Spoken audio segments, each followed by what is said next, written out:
احمد عبداللہ کا شعر یاد آیا جی.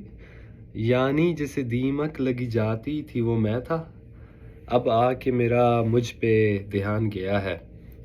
کیا خوبصورت شعر ہے، سیلف ریفلیکشن والا. آئی ڈونٹ نو کہ شاعر کی کیا نیت تھی جب انہوں نے یہ بولا، لیکن مجھے تو یہ سمجھ آتی ہے کہ جب انسان ارلی سٹیجز آف ڈیولپمنٹ میں ہوتا ہے، سائیکولوجیکل ڈیولپمنٹ میں ہوتا ہے، تو اس کو باقی کی دنیا میں دوسرے لوگوں میں فطور نظر آتے ہیں، کمی بیشی نظر آتی ہے. اور جیسے ہی انسان زیادہ میچور ہوتا ہے، ہائر سائیکولوجیکل ڈیولپمنٹل سٹیجز میں جاتا ہے، تو اس میں سمجھ آتی ہے کہ جو باقی کی دنیا تھی وہ دراصل آپ کے ہی اندر کی دنیا تھی، اور آپ اس کو پروجیکٹ کر رہے تھے.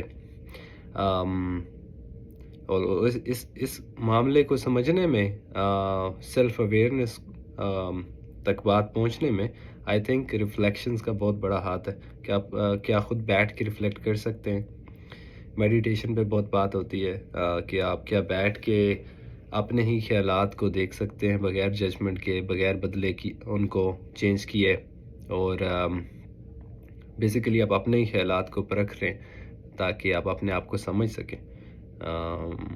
اور وہ جو سیلف اویئرنیس ہے، I think that is the most important step, کہ آپ ریفلیکٹ کر سکیں، اپنے خیالات کو سمجھ سکیں، اپنے آپ کو سمجھ سکیں، اور سلولی اپنے آپ کو ہائر ڈیولپمنٹل سٹیجز پہ پش کر سکیں.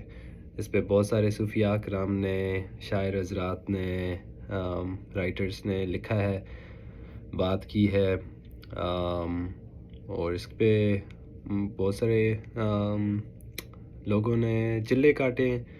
کئی لوگ خود کو آئسولیٹ کر کے کرتے ہیں. آپ کو آئسولیٹ ہونے کی ضرورت نہیں ہے. آپ 10-15 منٹ میں خود سے بیٹھ کے میڈیٹیٹ کریں، اپنے خیالات کو دیکھیں، سیلف ریفلیکٹ کریں.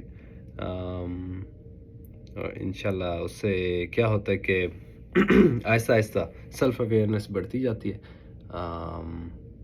اور جب آپ اپنے آپ کو بہتر سمجھتے ہیں، سیلف اویئرنیس آ جاتی ہے، جو کہ کنٹینیوس پروسیس ہے.